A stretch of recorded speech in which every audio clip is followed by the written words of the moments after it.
Thank you so much, Baba, for coming to our podcast. We are really honored to have you here because we believe that you've got a very powerful testimony that you need to share. Nabantu emhlabeni jikelele.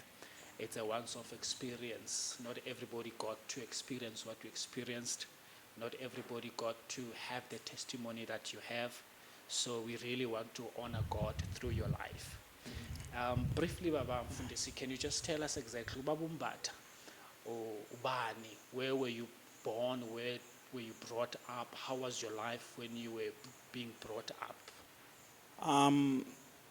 Mfundisi igama nguNkosinathi ngwakambatha isibongo. I was born and raised la eThembisa kwi-section abayibiza ngokuthi iNtshonalanga. But then Mfundisi, it's sometimes it's a bit difficult for me to put myself in that bracket yokuthi I was raised in Ntshonalanga. Why am I saying this, Mfundisi? Azange ngifunda isikolo la eThembisa. Impilo yami yonke angisazi isikolo sala eThembisa. Ngifunda isikole eAlexander. So upbringing yami, it's Thembisa, it's Alexander. So these are the two places that influenced my upbringing. Ithi ngiqale nje ekhaya.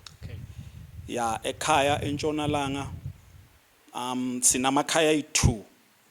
Kunekhaya eNtshonalanga kunekhaya eHospital View. So part of my life is eNtshonalanga, part of my life is Hospital View, part of my life is Alexander. Wow. Yeah. That is why my upbringing it's a bit angazi ukuthi ngingayilocate kuphi, because all these places had a great influence and impact empilweni yami to a point yokuthi eNtshonalanga I'm known by a certain character. View I'm known by a certain character. Alexander I'm known by a certain character. Yeah. So but let me begin ngasekhaya eNtshonalanga. Yeah. Ekhaya eNtshonalanga ngikhulela in a big family. La bekhona wonke umuntu, baba, mama, gogo, mkhulu, malume, babomncane, babomkhulu. To this day, ifamily yami it's a big family and ifamily eyamukela wonke umuntu. Ngikhula kanjalo, ngikhula in a family whereby kunabantu ekade bahlala ekhaya that ebengingabazi ukuthi babuyaphi. You know last week I met omunye usisi lapha eShoprite eDifateng eUSave. I met lo sisi and then siyakhuluma. That sister stayed for years ekhaya. Wow. But ngingamazi kubo kuphi till to this day angikwazi kubo kuphi. But he stayed ekhaya. But wayehlala ekhaya. Akusuye kuphela. Everybody ekhaya nje to this day ekhaya kunjalo. Yeah, to this day ekhaya kunjalo. People come and stay. We meet people on the street. Siyabathatha bafike bahlala ekhaya and then umuntu afile kusekhaya. Siswam will meet a person on the street amlethe ekhaya. Nje wonke umuntu it's like that. Mamncane wami will meet a person on the street amlethe ekhaya.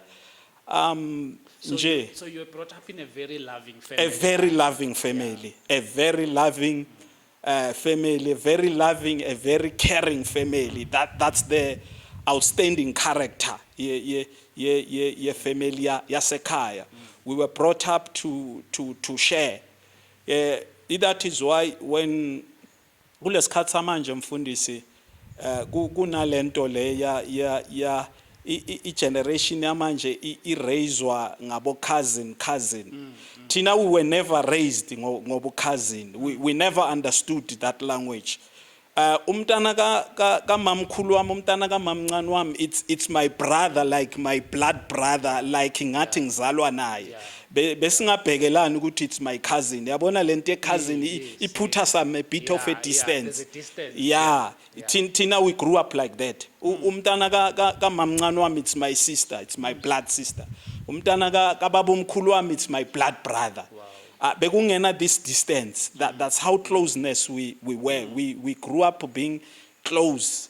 Close. That's how Mfundisi I grew up. So in blood related siblings, how many are you ekhaya? Like Say three. Yeah. Kubazali say three. Usisi wami umdala, and then my brother engimlandelayo, then I'm the last one.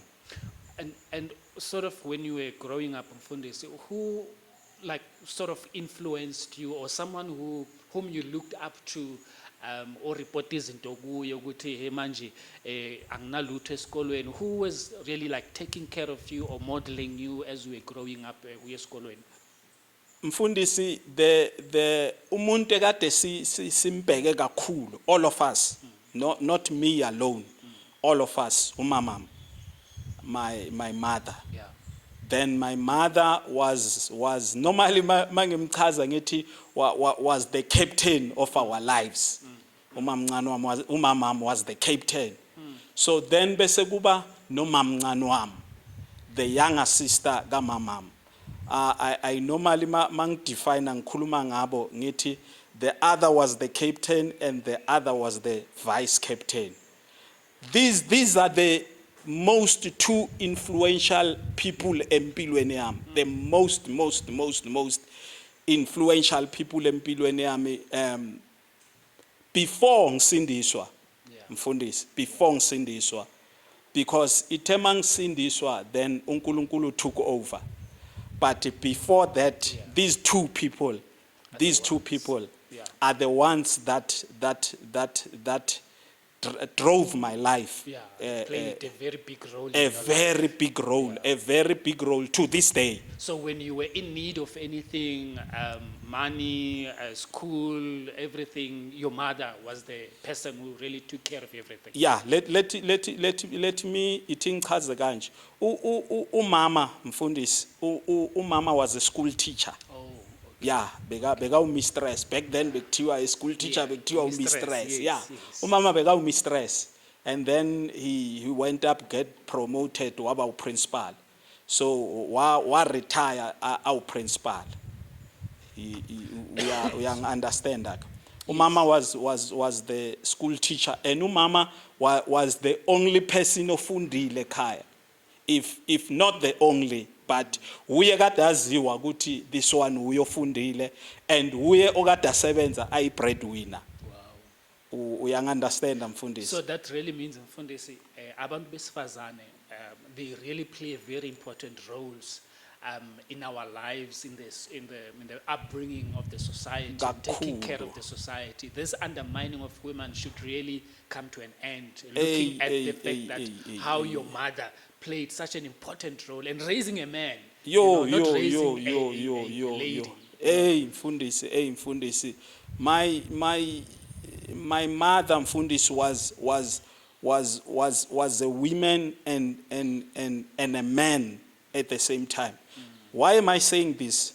When I was growing up, bengibona indoda kumamam. Bengibona indoda, bengingabona umuntu wesifazane.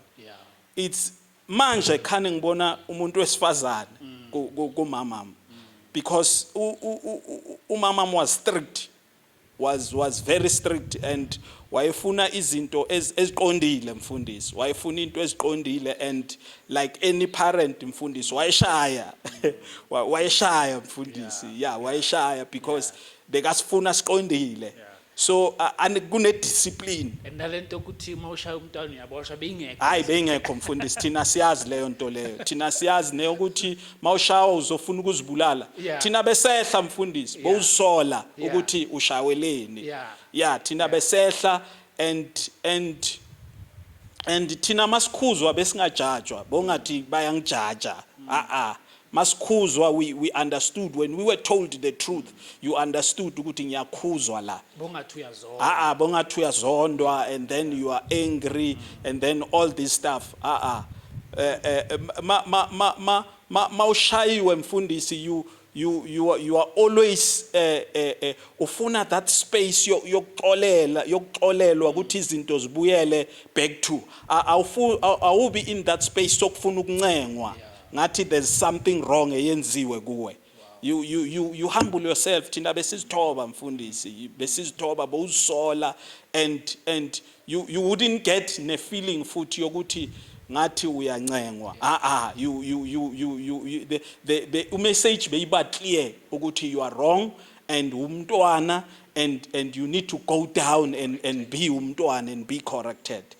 That's how we were raised briefly. I see the softer side ka mama now that she is old. Yeah, sengibona the feminine side. Yeah, but she's done her work actually. So perfect, perfect mfundisi.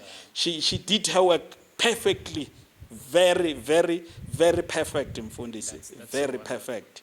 So now mfundisi, as we move along, now your mother takes care of you and everything, and you go to school, and then you matriculate or wherever that la ugcine khona, tertiary, wherever la ugcine khona. So what happens after everything? After school, after you have done with school, what happens? Impilo yakho takes which turn? What happens? Did you start looking for work? What was happening at the time after you probably finished with your studies or you stopped?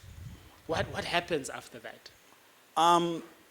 Mfundisi, I normally ngikhuluma most of the time ngikhuluma ngezinto ezifikayo to me at that particular time.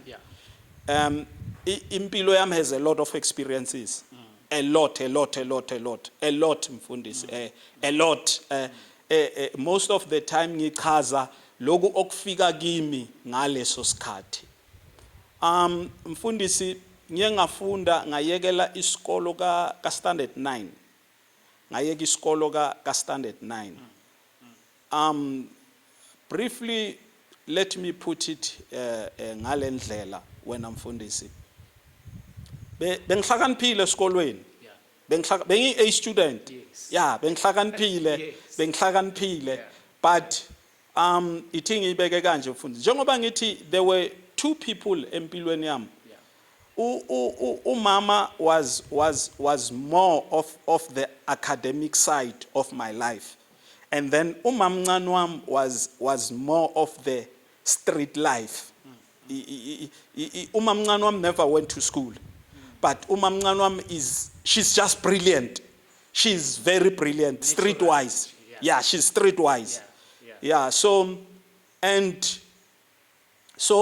umama is the one ofundile. Okay.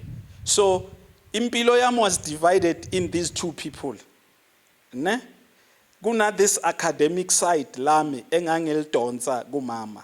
And kuna this side yami yasestradini. Yeah, ekade ngidonsa ngapha on this other side. So ekhaya, let me put it this way. Sengibeka the entire background. Mfundisi, mina ngikhuliswa botleva. Ngikhuliswa botleva. Abantu abakhule prior 94 bayang understand ukuthi mangithi ngikhuliswa botleva ngisho kanjani. Ngiyibeka diplomatically. Ngikhuliswa botleva, ngikhuliswa botleva, ngikhulele kwikhaya labotleva. And abotleva abaningi bengibabona ekhaya. They used to come at home.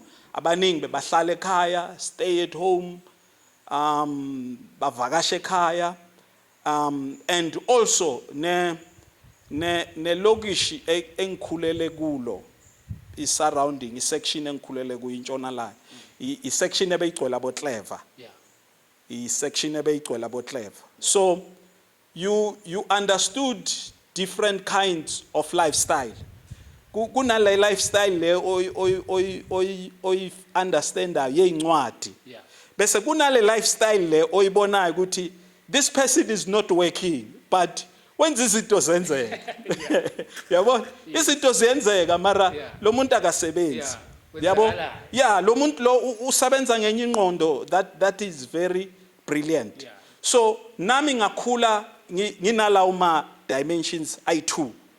Nginale ngqondo yomfana ohlakaniphile esikolweni. Okay. And at the same time nginale ngqondo yo clever elokishini. Yeah. Yabo? I switch off. It depends ukuthi nguphi. Yeah, what's happening? Kwenzakalani Yeah. at that particular time nginabo bani Yeah. bafunani. Yeah. That is why kufana noma nginomamam. Manginomamam this academic Oh, okay. yabo Yeah. sikhuluma ama business investment uyang understand that language manginomamam. Manginomamncane wami siyaqamtha yabo yeah siyaqamtha yabo kuhlanganani yini into ehlanganayo uyang understand kugijimani ini kuzikhiphani uyang understand so that's the kind of life that I lived ngiya switch off depending on the environment yes so I grew up ngifunda Alexander so mangifunda Alexander Alexander was the township yabo clever was the township yabo clever when I grew up. It's Alexander where I saw umntana esikolo sifunda nomntana esikolo uza ngemoto esikolweni. Wow. Uyang understand? And during those years. During those years mfundisi during those years. And we're talking about aboma 90s 80s. 80s not 90s mfundisi 80s. Yeah. Yeah, during those years mfundisi. Mangi high school it was hectic. It was hectic high school. Where kunemoto ipakile lapha kabanibani wakuphi, ubanibani wakuphi sipaka nabo t-shirt. Nezabo t-shirt. Yabo? Wow. And some of them abantu ngibuya nabo from a primary. And from a primary things were happening. We understand mfundisi from a primary things were happening from a primary mfundisi that's where I started to learn ukuganga a primary very young age that's where I started to learn things a primary because of benginama friends esikolweni who were ekade baganga but then bekwenziwa shoplifting. Okay. Yabo, bekwenziwa shoplifting and then after school we would go out. Yabo, kutshontshwa amateki, kutshontshwa amakhasethi, kutshontshwa itiro, bekusesene itiro. Uyang understand? Yeah. So it was kind of that lifestyle. And bona it was different for bona because bona they were able ukuthi mabahambile bayotshontsha lezi zinto lezi babuye bangene nazo ekhaya emakubo yabo mina it was difficult for me ukuthi ngenazo endlini and that's what saved me for a long time ukuthi ngivelele very quick than my abangani bami abangifaka in this game bangifundisa bona bavela very quick and they died very early. It became very quick but mina it took time because mina benginale challenge yasekhaya yabona benginale challenge yasekhaya ekhaya beba strict and mind you ekhaya nalezi zinto ziyenzeka but ngiyazi mina ukuthi I'm not supposed to do them. Uyang understand? Yeah, ekhaya ziyenzeka nalezi zinto but I know for sure ukuthi mina I'm not supposed to. Yabo? Laba badala we could see things. Akunemoto ekhaya, uyabona? Hey moto yabona nayivuliwe ama engine yabona khaliphi ikiri all that yabo? Yeah, you know ukuthi vele what's happening but you know for sure akufanelanga ngidlalele lapha.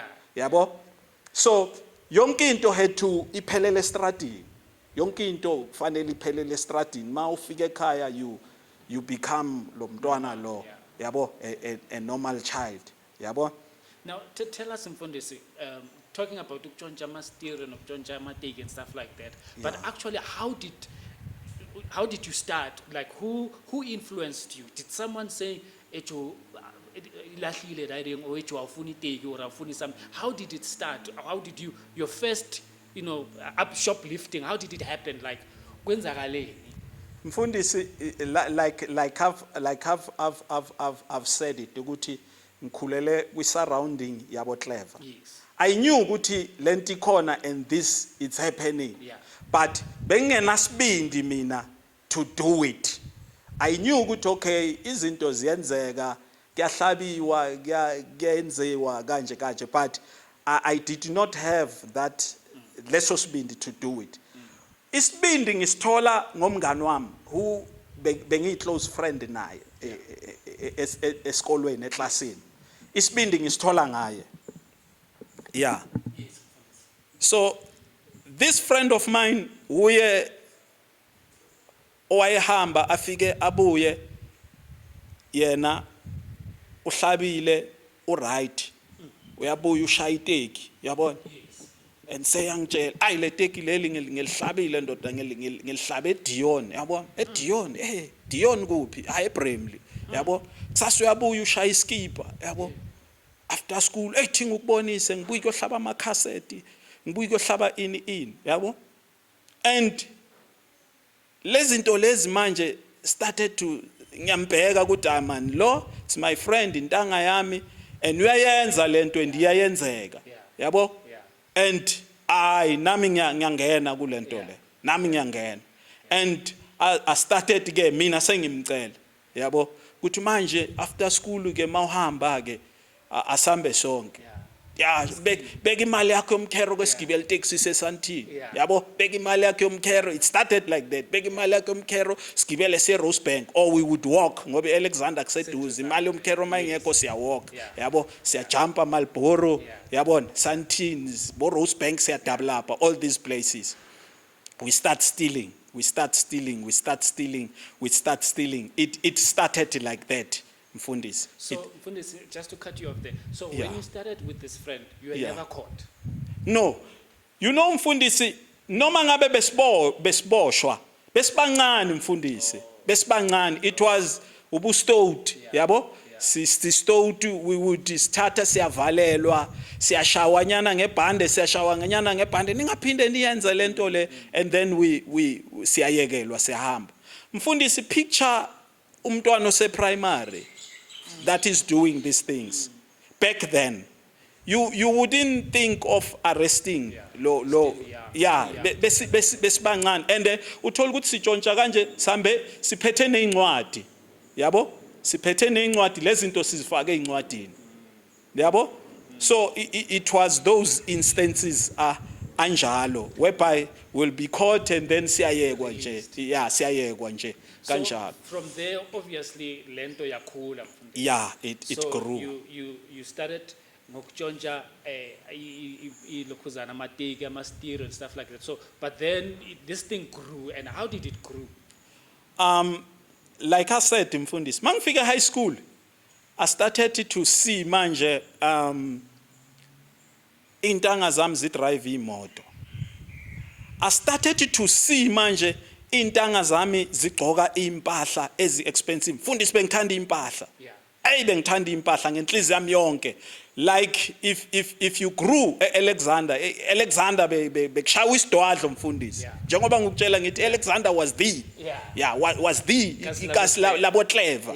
Kwayikara Mfundisi ama-Page ama-Englia ama-Nanana ama-Whitehall ama-Puge ama-544 ama-404 zonke lezi zinto zigijima la emehlweni wakho yabo zigijima la emehlweni yakho and so you begin to say hey yabona le ama-cassette le yenza kancane yabo le ama-cassette yenza kancane le itironyana namatekinyana yenza kancane and futhi ingithwalisa nobunzima because angikhoni nokungena ekhaya yabo and nemali yakhona intonyana zokudlala utshontsha icassette for ukulimamela akunamali yabo akunamali and ngithanda impahla Mfundisi ngithanda impahla ezi very expensive and mangifika high school mangu standard 6 kunale genge eseyilapha kubo matric abadala kunathi kunalabo bo matric abayenza abo standard 9 bo grade 11 manje and leyo genge leyo Mfundisi ayigcoki uniform ile genge vele engezwe esikolweni yabona ayigcoki uniform bashaya ezinye impahla Mfundisi ezi strong and Many of them manje masowuqala ubuza or ulandelela, so you realize ukuthi oh kuyagangwa. Yabo kuyagangwa. Kenzwani lapha? Ah usibani bashaya amadlala. Yabo housebreaking. Yabo bashaya amadlala. Bashaya amadlala. Okay. Oh yiko bagcoka kanje. Ya hayi laba bafana bamadlala la. Ya bale baphezulu bayenza ama matric. Yabo hayi ubani uspina ikara. Yabona aloya uhlaba ikara ushaya umaswaya. Yabo things like that. So you started nawe manje ufuna ukuphakama ukugraduate. Yeah, from stereo to something else. To something else. Yabo you started now manje ufuna manje nawe ukuthi uyakhula nyana manje nawe ngathi wenza something engathi izofaka imali. Yabo into engathi izofaka imali. And then it started yaya kuma housebreaking. And then I went to kuma housebreaking. But mfundisi na into that I want to raise. What partly ngiyengancedakala somehow ngezinye izinto ezenzangenzakalela empilweni. Like for instance, mfundisi, let me put it this way. Nge-height ngimfishane as you see me. Yes. So ukuba mfishane kwami was one of the biggest challenges empilweni that I could face. Umuntu omfishane mfundisi impilo it's tough. Yeah. It's very tough mfundisi. I don't want to lie. In which way? Akekho umuntu owazi rejection njengomuntu omfishane. Yeah, akekho umuntu owazi rejection njengomuntu omfishane. Akuna ntombazane efuna umuntu omfishane. Even to this day, wonke amantombazane majority unga interview 10. Akekho ufuna umuntu omfishane. Bonke bafuna tall. Yeah, tall dark and handsome. Tall dark. Akunamuntu ofuna umuntu omfishane. And even nasemajiteni, it was like that. Nasemajiteni. Emajiteni we would sit singamajita and we wanna crack a joke. Bangahleka bonke but mina mangihleka. Yabona uzoza kimi. Yabo and then when uhlekani wena. Yabo because everybody had this ukuthi lo yangangishana lo yangangishana lo yangazidlela yabo lo yangazidlela kuye yabo. So it was like that. It was like umuntu ogcina wena. Sure. Yabo umuntu ogcina. So we are undermineka always we are undermineka and you had to prove a point all the time. You had to prove a point. And these are things that built me to be very radical and very yabona rough mfundisi because I had to fight all the time. Because now you need to prove a point. I had to prove a point. Always I had to prove. Unyatswe namantombazane. Intombazane ifile ukuthi wena ngawathatha ama chance la kuwe. So always you have this mentality yokuthi wena yonke into yakho must come by force. Yabo must come by force. Ungazongitelela. So this friend of mine engukutshela ngayo ukuthi ngifundiswe uye shoplifting. Bekalingana nami nge-height. And so funny enough when I'm mfundisi, as I'm speaking manje, it's one of our directors a bank. Wow. Yeah, it's one of our directors a bank. Yena impilo yakhe yathena mfundisi 360 and he took another direction. Wow. Bukumgcina wami bekahlale 4 ways. Wow. Yeah. That's great. So but mina ke so masengifike high school ufuna manje ukugova yabo ufuna ukuyongena kule ikime ezishaya amadlala yabo bafowethu ngicela inkoviseni nami ngiyoshaya amadlala wena umncane wena yabo wena umncane wena haya ngeke kulunge wena ungaka yabo akunamuntu ongifunayo yabo eduze kwakhe.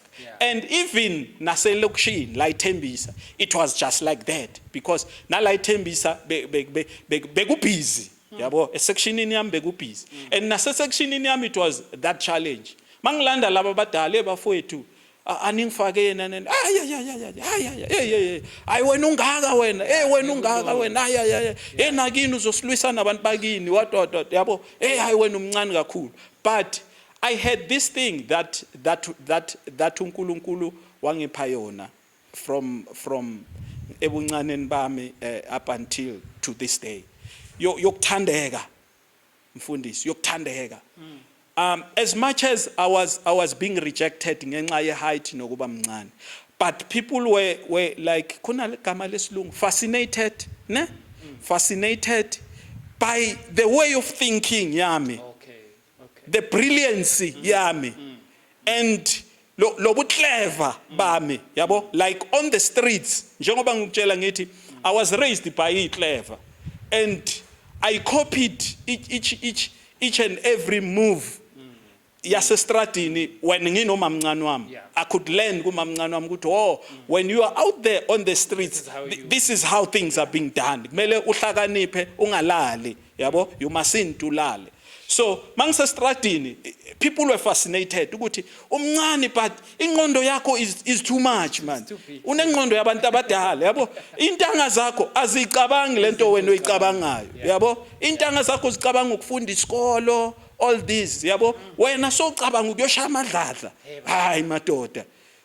Wena kwenzakalani ngawo, yabo. And I could reason mfundisi, bengireasona because this was me, and to those ekade babadala kimi beyibachaza lento, yabo. That is why mfundisi ngikhule nginabangani babantu abadala to this day, mfundisi, to this day. My friends abantu abadala, I grew up like that because laba badala they could see me ngibamecha ngengqondo. I could talk into abazikhulumayo, reason the way ba reasona ngakhona. But the difference ukuthi ngimncane and my age incane, but manginabo I fit in. Yabo?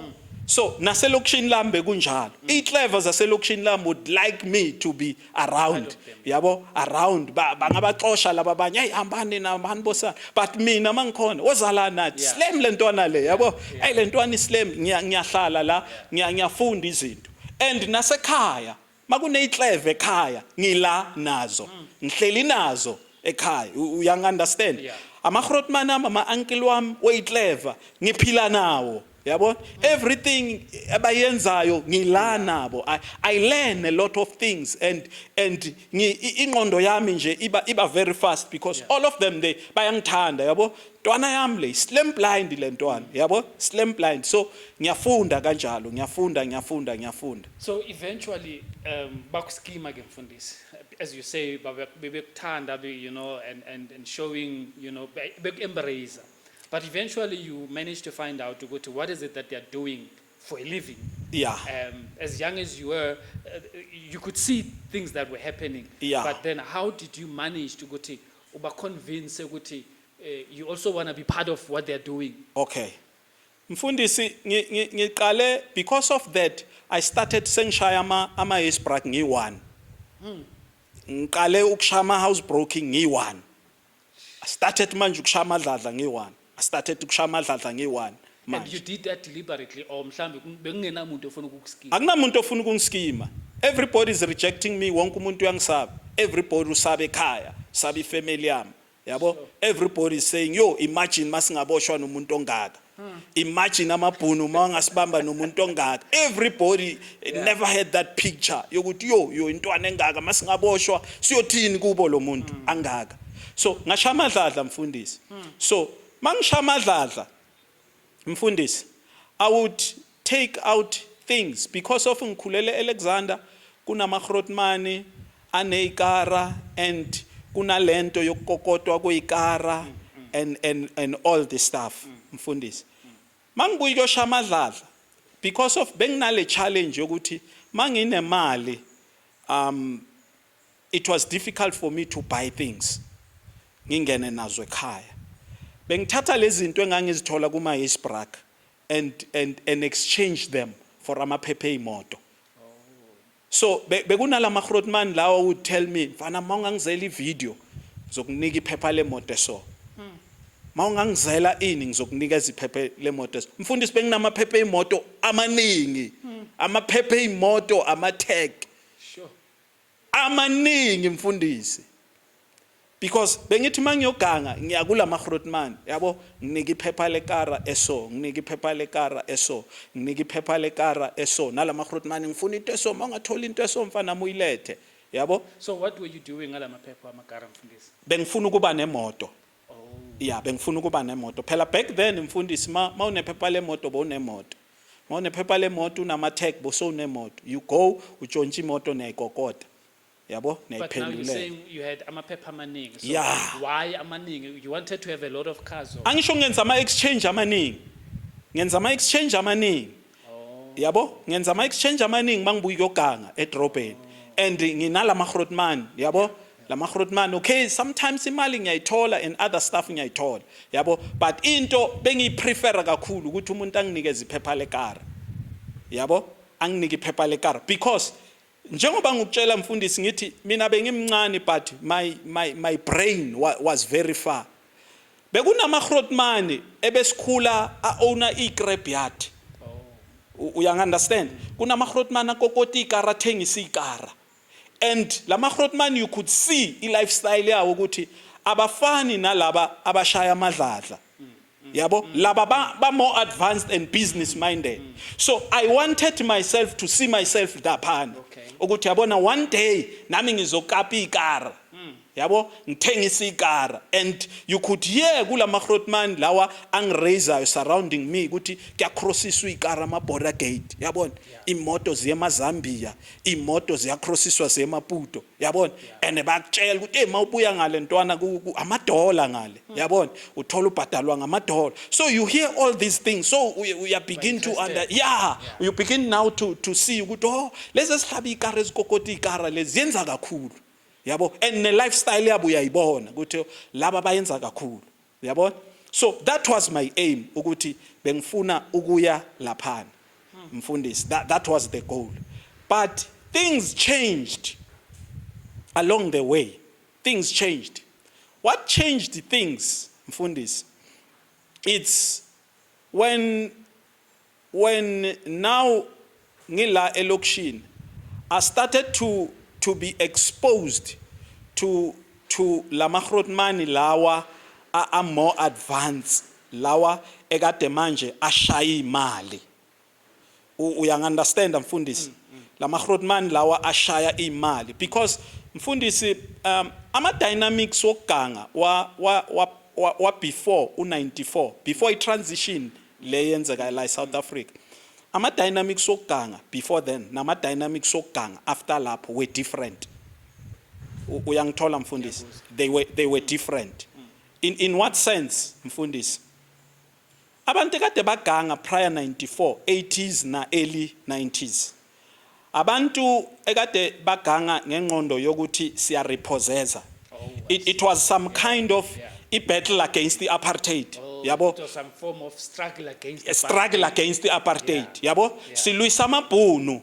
Yabo based on lezinto abasenza zona. Sibuyisa inkomo zabo gogo bethu nabo mkhulu bethu.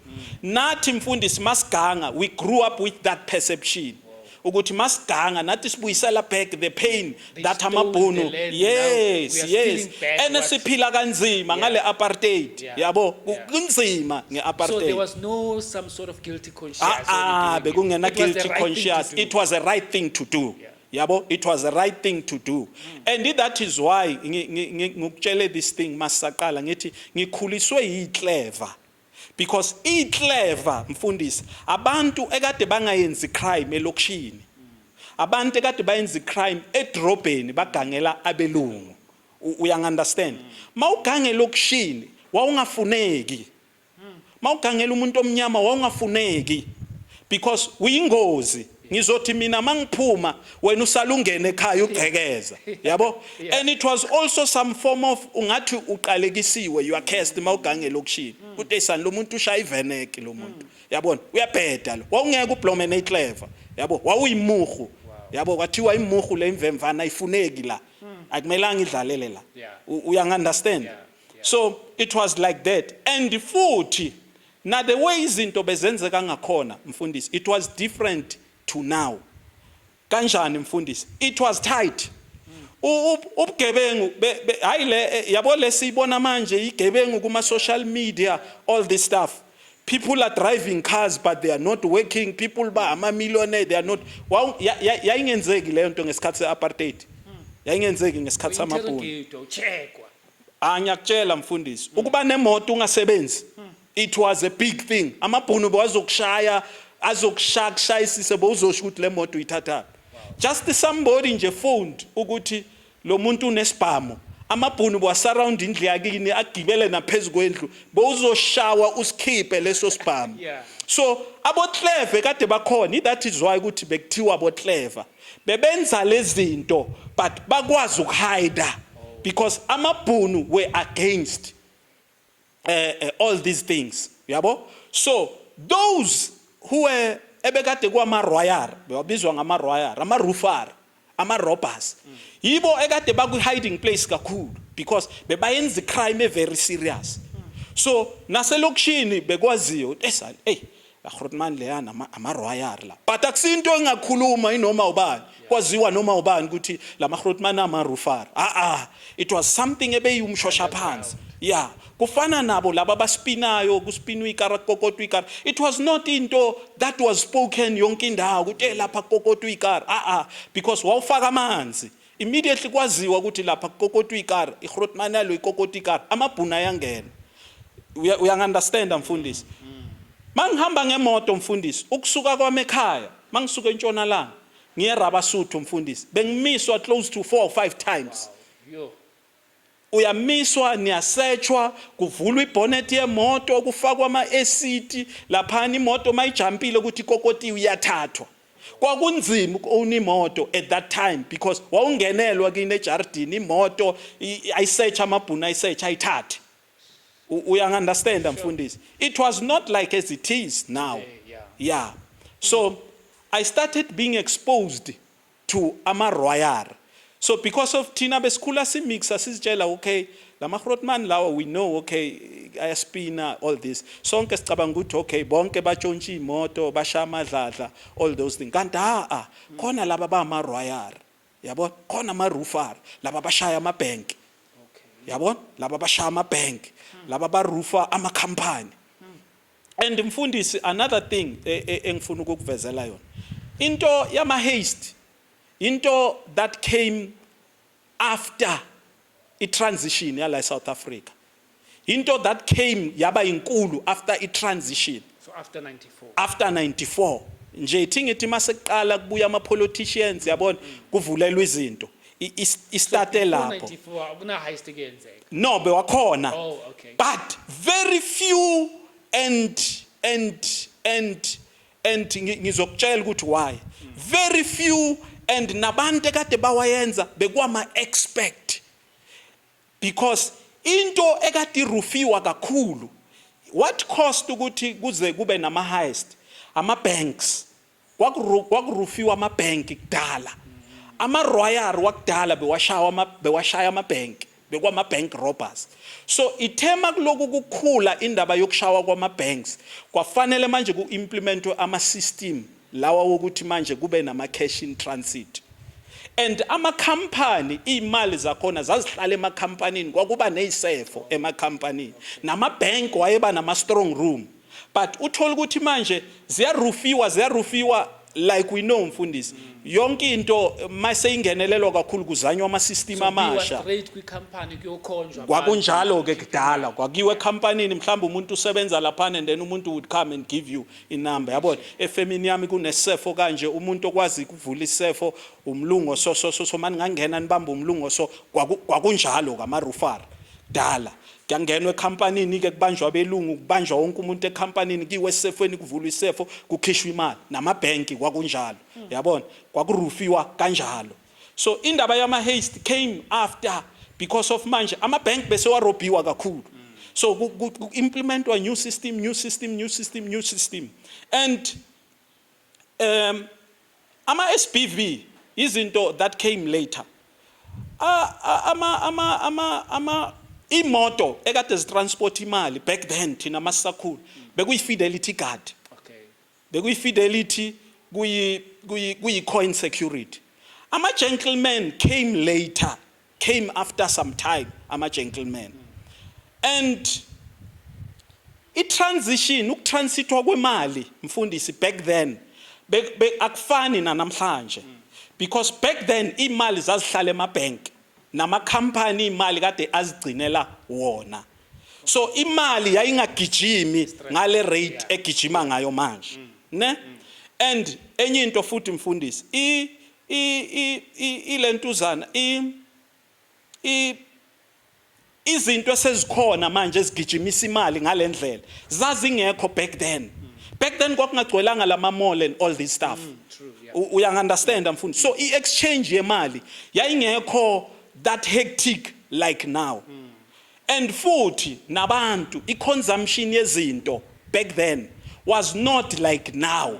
Impilo yakudala kwakuyimpilo esimple. Mfundisi, kwakuyimpilo esimple. Kwakungasi ile mpilo complicated like now. Into eziningi ezikhona manje zazingekho back then.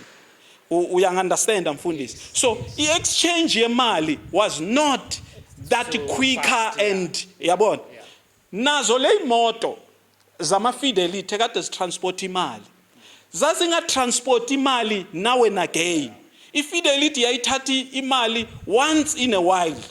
Uyangunderstand mfundisi? Once in a while. So people akade bayenza ama haste back then. Bekwaziwa ukuthi I haste yayiplanelwa this year or maybe 2 years. Iyoshawa mhlambe ngonyaka we3. Uyangunderstand? Or iplanelwa unyaka wonke iyoshawa next year. Uyangunderstand mfundisi? Because bekungenale movement le ekhona manje yeimoto ezithwala imali. Uyangunderstand mfundisi? Into that was fixed and there ama banks. You knew a bank aw missed lapho. Imali ihlala ikhona ebank. Yabo? Nasemafemini umuntu makanikeze ispan. Uyangunderstand? So now mfundisi, I'm beginning to be exposed to lawo magrotman lawo ephakami. Yabo? Aselokishini namanye phakathi kwawo nasekhaya. Uyangunderstand? Athanda ekhaya, phile ekhaya, ayenza yonke into ekhaya. So I begin to understand ukuthi oh laba iphakami laba. Uyangunderstand mfundisi? Laba iphakami. And so you begin to learn and now see the lifestyle yabo. Because the lifestyle in ama levels, nalama crimes anama levels. You could see ukuthi oh laba beyiphakami laba babamba imali eziheavy ne, and but uyabona ukuthi bona umsebenzi wabo takes time. Akusumsebenzi wa njalo njalo, umsebenzi that takes time. And then mfundisi I began to realize ezinye izinto sengiyazikhatha short mfundisi just ukuthi siye like kumele siye khona. So I began to realize mfundisi ukuthi mangiba exposed to la magrotman wama royal, I began to realize ukuthi kuba ne problem when makumele bayorufa, kuba ne problem. I-problem imoto. All the time makumele kuyorufiwa kunenkinga yemoto. Yabo? It's either kumele kuyotshontshwa imoto, umsebenzi phezulu komsebenzi. Kumele kuyotshontshwa imoto kuhanjwe ngeimoto ezishisayo, kuhambe kuyorufiwa ngazo. Ukuyotshontsha nje inibeke riskini. Ukuyophakama kuhamba ngemoto inibeke riskini. Niphethe ibhamu risk. Yabo? Sometimes kuhanjwa ngeimoto ezi straight. Khona abanye abaneimoto bahamba ngazo, but it's difficult because imoto yakho once yashiya plate around in. It's a problem. Yabo? It's yabo inkinga. So I began to realize oh la kunenkinga yemoto. And mangihlala nala magrotman, yabo, I would tell them, yabo, ama nami ngifuna ukuyophakama, yabo. And la magrotman would hey ungazodlala wena ufuna ukuyophakama. Hey rwayi yahambisana irwayi, uzohamba ungasabuyi mfana merwayini. Enerwayini badubula, enerwayini mfana amabhunu azokubulala. Akubamba amabhunu mfana mbona ungakanani, ayukupitshisa. Yabo? With that case until ngelinye ilanga mfundisi I went sengiyashothina ezinye izinto. Nganginephepha lebhaki iHilux. But before that benginamanye amaphepha but sengifuna ukuya straight endabeni. Nganginephepha lebhaki iHilux. Ngatshela umunye umngane wami we went sa hijacker iHilux, iToyota Hilux. Masibuye kuyo hijack iToyota Hilux ngayikokota. Ngathi mangicede ukuyikokota le Toyota Hilux, that was something that shocked the entire location. Into eyanyakazisa ilokishi, yanyakazisa ithembisa. So awuyikokotanga ngokwakho, you obviously you took it to somebody else ukuthi akuwenzele yona. Yes. Or you did it Okay. So obviously, Yeah. as you were putting it, Yeah. kunama department. Yes. Khona bakokotayo, khona batshontshayo, khona Yes, bathengisayo, stuff like that. yonke So ama you- department ngama Yeah, department. so you hijacked this baki, Yeah. you took it kulaba kokotayo, Yeah. bashayela yona yaba mnandi. Yeah. Bangishayela yona yaba sharp. Mangiqeda ngangena ngayo elokishini. Ithe mangena ngayo elokishini that blew everybody's mind. Wonke umuntu ingqondo yakhe yahlangana mfundisi. Number 1 ngintwana mfundisi. And ngintwana kanje ngizongena ngekara. Sure. And intanga zami ekasi ziwasha imoto, ziyathunywa. Mina naku ngivela ngekara, ngivela ngebhaki, and ngivela kulama grootman. And lama grootman ayazi ukuthi abantu abayenza into eziso yibo phela. And nawe kuze uyenze lento, you must via through them. That's one of the things eyashala ama grootman upside down. Ukuthi ngikwaze ukuyenza ikara without bona. And ikara ngiyenza kuphi Alexander, ngivela ngayo eThembisa. Yeah. Akekho waziyo ukuthi le ntwana le kari yenze kuphi kanjani. Mina yimi waziyo ukuthi le moto ngiyenze kuphi kanjani nabo bani. We understand. Yeah. So mangivela ngekara, hey, that was a wow ukuthi hey icon. Ay le ntwana lena man.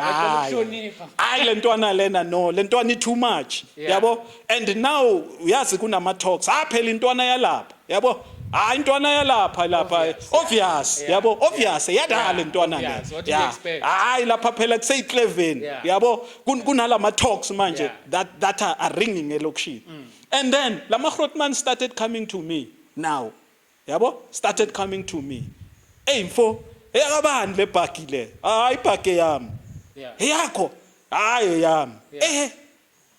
Yeah. Hayi yami ibhaki straight eyami. And ngidonsa namaphepha mfundisi. And amaphepha mfundisi bewabiza mina. Yeah. Back then wawungeke uyenze leyo nto. Wawungeke ukokota imoto uyibize ngawe. Because amabhunu mawafika azofuna ukwazi ukuthi le moto ekabani. Kuzotholakala ukuthi eyakhe na usebenzi. Yo, that was the problem. Yeah. That was the problem. So but mina eyami enibiza mina. Sure. And that was the shock to many alama And awuna grootman. license ngaleso sikhathi. Nginayo Oh, okay. efojiwe. Nginayo efojiwe. Yeah.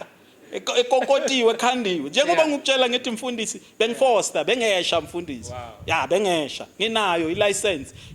Ifojiwe. Ifojiwe ilicense yami ithi ngiyithole ngina 17 kumele ngiyithole ngina 18. Wow. Yeah. But ngiyahesha mfundisi. Ngiyahesha ngifuni kwazi. Ngiyahesha. Wow. So lama grootman mawafika ke yabona sewayeng approach ke. Yabo? Eyakho le bhaki yano mfana.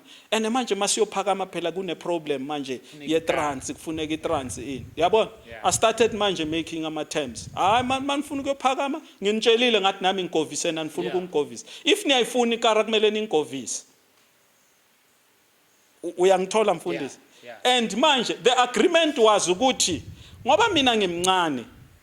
Yabo? Yeah. Ngoba ngimncane. Mina bazohamba nami eroundini. Makuphakanywa eroundini angiyehli mina emotweni. Yeah.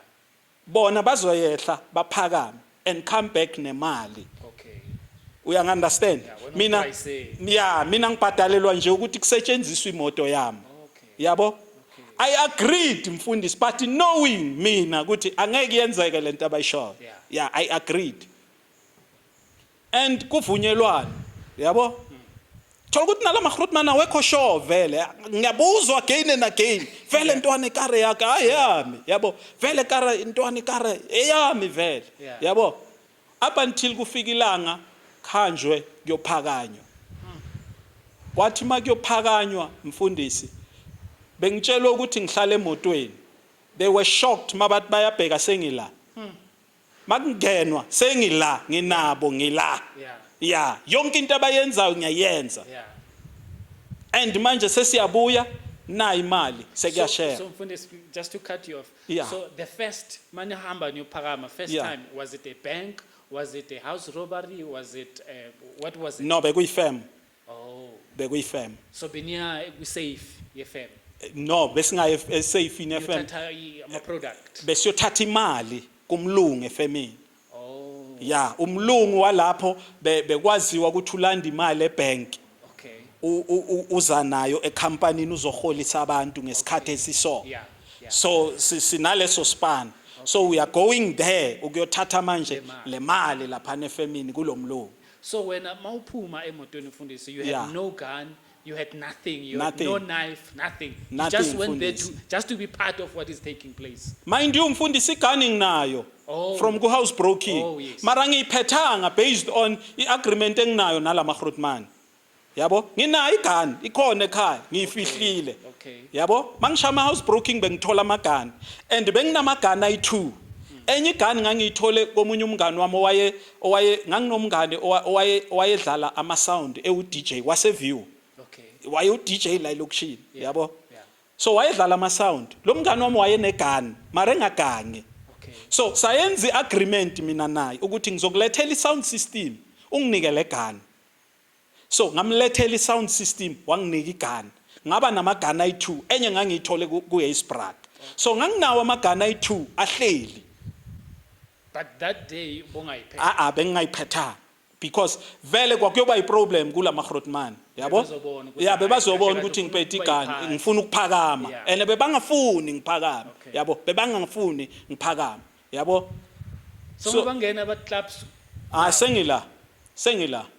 Sengila nami ngifuna ukuyibona le mali and manje mawunala magrootman kuxoxwa lezi zinto lezi sekunezinto that you know ukuthi ziyayenzakala makugango yabo kunezinto ozizwayo yabona yabona ya kunokutsupelwana bebathi ukutsupelana yabo mawubhayiza bakutsupele yabo bazotsupela yabona ya into ezinjalo yabo. Ufuna ukuba iphathe. So ngifuna ukubona yonke into angifuna ukulahla yabo angifuna ukulahla ukuthi kungaziwa kimi sekuthiwa antwana man le mali esitholile akusiyo sengiphiwe imali encane yabo angifuna ukuba lapha ngisibone isijumbana yabona.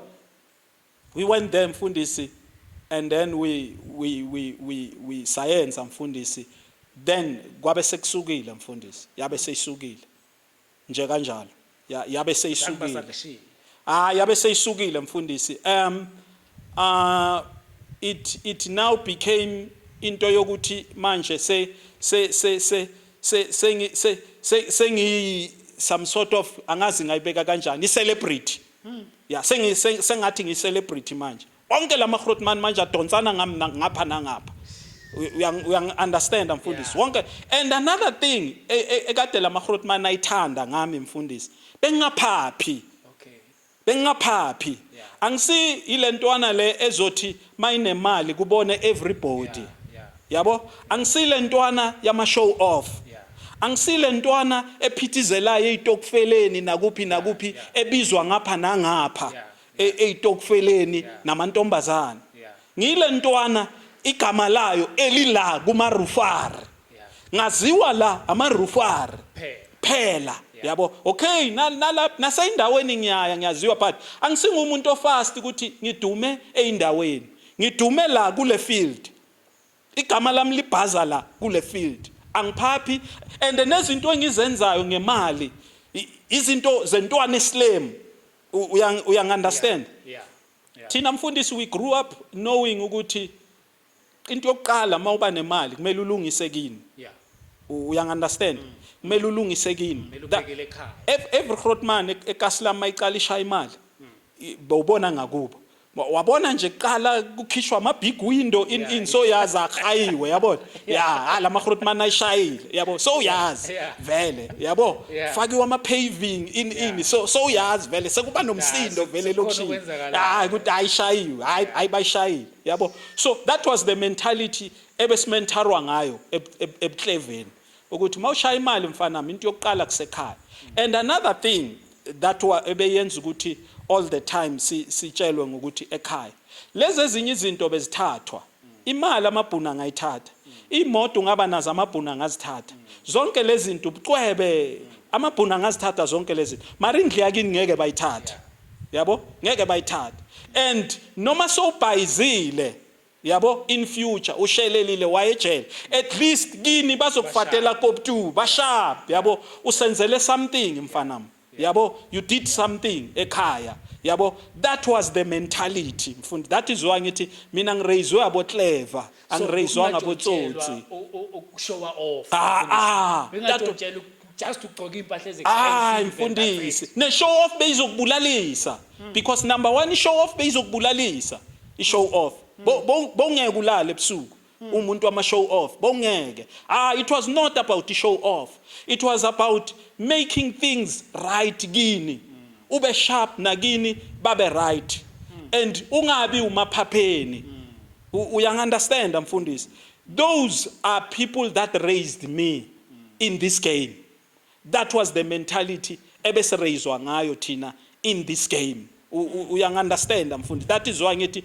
prior 94 and after 94 things changed ubuclever ubugebengu ba back then no bamanje bu totally different and apparently nabotsotsi ba before 94 or before the dawn of democracy apparently mabachonja or bakubamba inkunzi bebengakubulali they would just scare you so that you become frightened and then they take the stuff back here basically abantu bebashawa kakhulu I want to be straight ngokutshela iqiniso mfundisi abantu bebashawa kakhulu abelungu we had no mercy when it comes to umlungu uyangiunderstand we had no mercy but you would find ama instances whereby umuntu sifuna ukubamba abelungu umuntu ufuna ukuthenjwa abelungu uyangiunderstand he wants to fight for iboss yakhe or umlungu wakhe that's where bowuthola ukuthi manje things turn upside down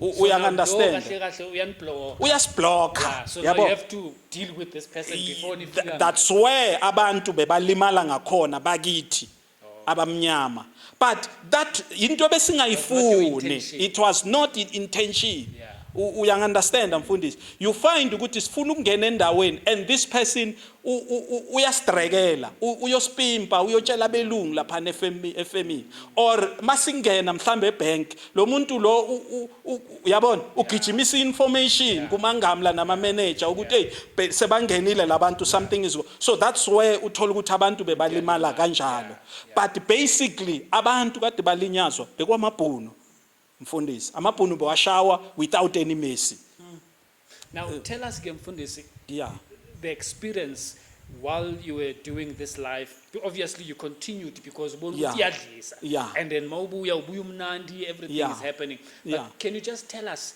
the experience mhlawumbe ongeke uyikhohlwe where you went out roofing and what happened in that experience anything that you could remember even today to say, you know, we went out and we did this and this is how it happened, or maybe lana sha khona kwaze good manje nawe weza ukuthi abana la shayile is grand your experience nje in that regard yo mfundisi it's a lot mfundisi yo it's a lot it's a lot of experiences a lot mfundisi but one that I remember ezinye izinto mfundisi okay but obviously you served for these things so I don't think there would be a problem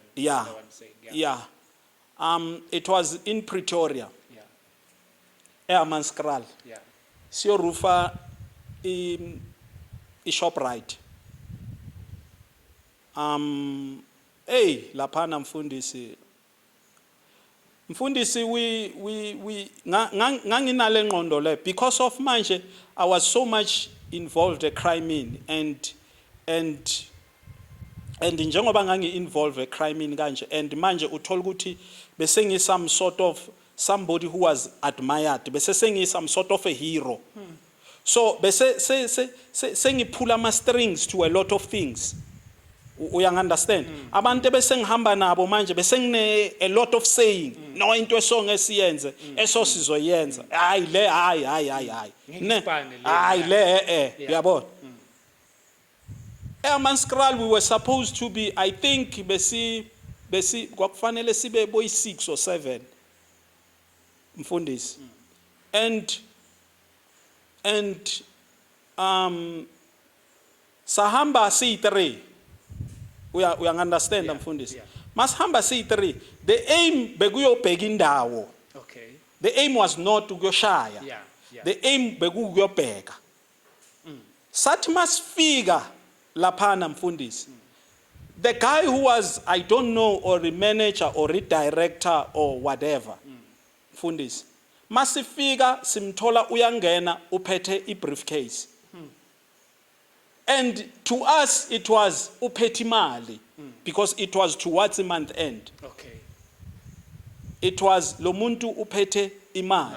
Yeah. Uyangunderstand? And then we entered phakathi. And we started ukususa umsindo phakathi. A shop phakathi. Yeah. Ne?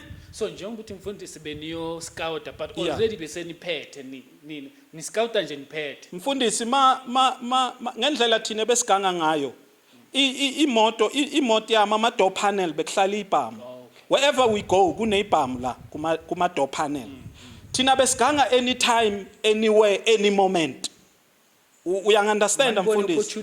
Masibona opportunity bafowethu kulahlile la ilahlile lento asihlutheni. Yeah. Uyangunderstand mfundisi? That's how things were happening. Bese very fast. Bese very fast. So nangena mfundisi. Very quick. Sangena mfundisi. We took the briefcase. Kanti kunama security laphana. Kanti kunama security aswabonanga. Sathatha this umlungu kusangena ama dolphin. Dolphin asangena ama BM ama dolphin 525. Yeah. And now ngoba singene samba ngeenyawo sathi no asithatheni le dolphin siphumeni ngayo faster than le samba ngayo. We will come back ngoba lesa samba ngayo sasishiye khona lapha ezindlini siwalka ngeenyawo. Sathi asithatheni le dolphin sithatheni nalomlungu. Sibuyeni ngale dolphin elokushini. Kanti mfundisi things will never happen that way. Masiphuma kanti ama security are following us.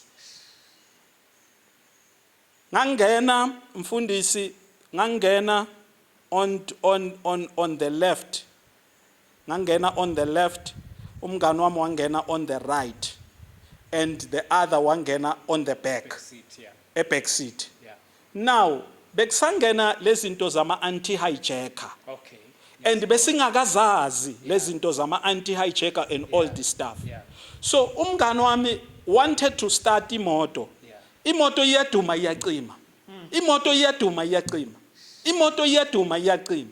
And ama security are coming. Uyangunderstand mfundisi? And thina manje asifocusanga kuma security. Sifocuse ku brocade kutendoda shaya imoto wenzani. Asicabangi thina ukuthi ama anti-hijacker asicabanga ukuthi lo uthukile because izinto bezenzakala edrobheni umuntu uthola ukuthi uthukile manje lo ofisadi nakasakwazi ukudrive. Uyangunderstand? Silwa no brocade shaya imoto hayi imoto ayihambi bafowethu imoto ayihambi bafowethu. Eza ama security avulela ngesibhamu mfundisi. Avulela ngesibhamu mfundisi. Bavulela ngesibhamu mfundisi. Ngangena yayibona imoto la ku passenger lo mgodinyana obeka inyawo kuzo. Ngangena kulomgodi mfundisi. Ngangena kulomgodi. Plus ngingaka. Plus ngingaka. Ngangena kulomgodi sakhala isibhamu mfundisi. Sakhala isibhamu mfundisi. Yo sakhala. Ithema sithula mfundisi. Isithema sithula ngaphuma. That was one of those things that even today I say it was God. God was behind all this. Mfundisi yazi ngasavwa isangoma that day.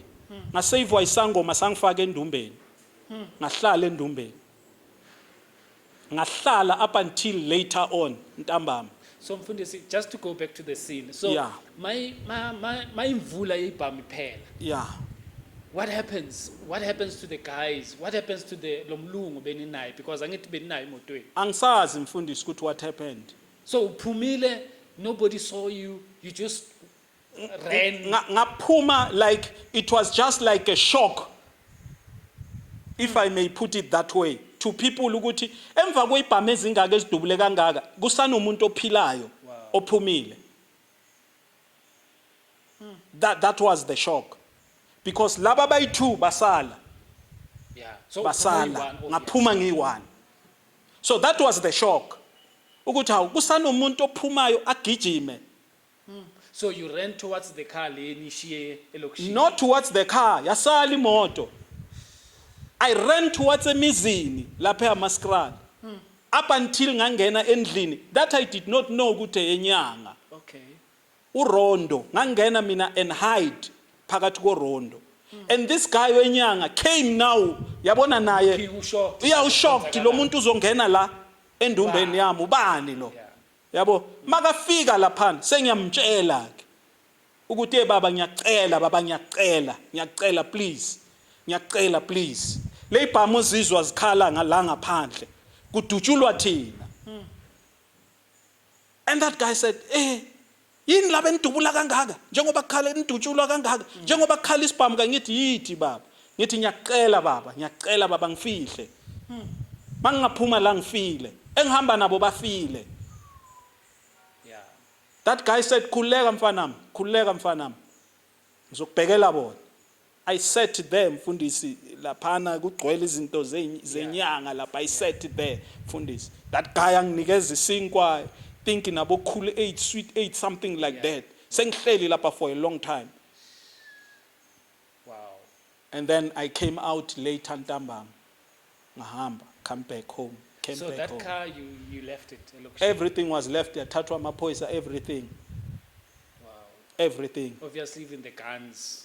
Everything mfundisi. That's how I survived.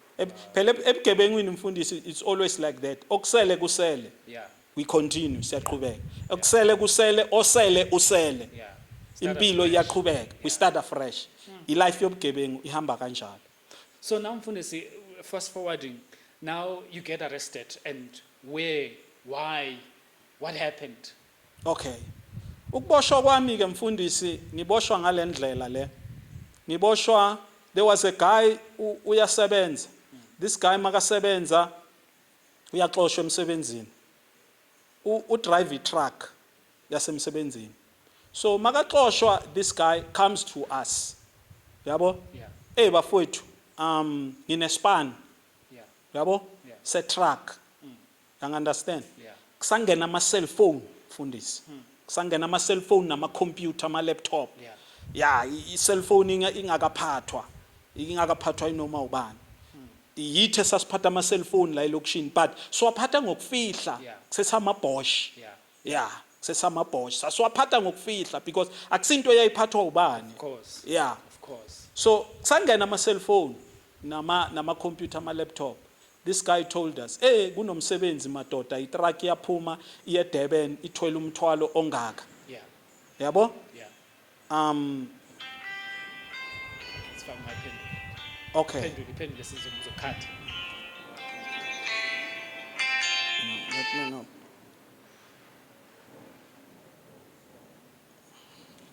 Yeah. You can start where itruck yaphuma. Yeah. This guy uyafika kithi bafowethu ispan se-trucker bengispana laphana mara ngisaspani laphana lo driver yo ngiyamazi manje ngikhulume naye. Yabo uzonika i-truck. Yabo? Yeah. Fine. Kube kanjalo. Yabo? Yeah. Mind you, lama Grootman lawe sengihamba nawo ayakhala, yabo. The way sengenza izinto ngakhona ayakhala ama Grootman, yabo. Yeah. And kunespan, kunemakhulu span ye-SBV. Yeah. Ngifakiwe lapho kuleso span, yabo. Ama Grootman ayakhala ntwana ungahambi. Yeah. Yabo? Kunemali la kunemali serious, yabo. But manje ngoba imakhulu span takes time. Kuloku kuhlanganiswa kuthungwa engqondweni lento le yohlangana nini, yabo. Angikwazi ukuhlala mina, yabona. And lama Grootman bekunento bebathanda ukuyisho bayikhuluma emasihleli. But yabona labantu laba bacoshwe emisebenzini bese baza nezipani. Bafaka nejele labantu. Why angakhipha ispan asasebenza? Akhipha ispan sekaqoshile, yabo. Ungayi lapho ntwana. But because of that time vele was on top of the game. Ngahamba. Sahamba ke nabafowethu. Yabo? Yeah. We went there. Things njengoba ngikutshela ngithi mfundisi ikhanda lami manje bese ngipompas too much. Masiyolanda this guy osikhiphela umsebenzi ukuthi sambe naye manje azosibonisa itruck. This guy akasekho ekseni. Masifika ekseni asimtholi. Yabo? Because sike saya sayobona ifem la itruck iphuma khona. Mina ngithi akuyiweni, asiyeni. Yabo? Sambeni. Asinandaba lo sibonile ifem and sibonile nokuthi itruck iphuma sikhathi bani. Asambeni. Saphuma safika efemini and nayi efemini itruck iyaphuma. Ayaphuma itruck. Silandele. Kahle kahle itruck bekula ijet park. Itruck bekufanele sishaye ijet park. But manje into eyayisishaya and la magrotman asho amagrotman ukuthi nathi bheka la. Since nini wena ushaya ama-truck? Yabo? Since nini ushaya ama-truck? Awuyazi into yasematruckini. Yabo? Mina hayi ukuphakama kuyafana. Yabo? Itruck iyafana kudala sibhathule ikara netruck soyibhathula njengekara. Yabo? And la magrotman angitshela no mfowethu itruck akufani kanjalo. Yabo? Akusikanjalo nathi angiyafosta ngifuna ikwazi mina ne siyaya sizoyibamba le truck. We went out jet park na itruck yaphuma. Kumele sishaye jet park siphazamiswa amaphoyisa jet park. Yabo? Abafowethu kube hayi asijikeni akukho asijiki siyayilandela siyayikhipha siyayilandela. Yabo? Yimi ngiyafosta. Yaphuma iyalandelwa itruck. Ilandelwa itruck ayitruck igibela ilentuzana ifreeway N3. Na itruck N3. Manje na itruck seyizo approach i-toll gate. Madoda sikwazi phela ku approach i-toll gate sineyibhamu la and mase sibuya sesibhathule le truck siyodlula kanjani ku toll gate. Kumele ibanjwe le truck before ifika ku toll gate. Kube kanjalo ke mfundisi. Sifike ke sivimbezele ke itruck ukukhala isibhamu mfundisi. Kusekuseni intathakusa. Iphume 5 o'clock winter time. I think it was winter time or summer. It was like kwakunomkhizo nje kuseni mfundisi. Sivimbezele ki entry kukhala isibhamu strong. Ekumele azoshaya itruck a drive itruck mase kabona kusini the way sishubi sengakhona hayi ngene kujunjula angene emotweni yabona angene ku straight car adumisa imoto yabona sisale si2 phansi. Yabo? Laba abanye bangene emotweni ku straight car. Sisale si2 phansi. Ngithi no ndoda. Ngitshela ubruru wami, ndoda ngizoyishaya mina le truck asingene. Singene etruckini. Ngidudule mfundisi truck from N3 le ukudlula lebo Heidelberg mase soyo approach i-toll gate. Ngidudule truck. But manje because of ispillion asinaso sala ematruckini siyekele ama complainer waphuma wabaleka sadubula ama complainer baphunyuka abanye babaleka bathi mababaleka baye ema-police station bayopressa emaphoyiseni bathi mabapressa ke kwaba ne-keer 4 yabo mase sesizongena towards Captain Park. Yes, says akubhunu inyakanyaka mfundisi. Uphephela undiza la phezulu. Ziyabuya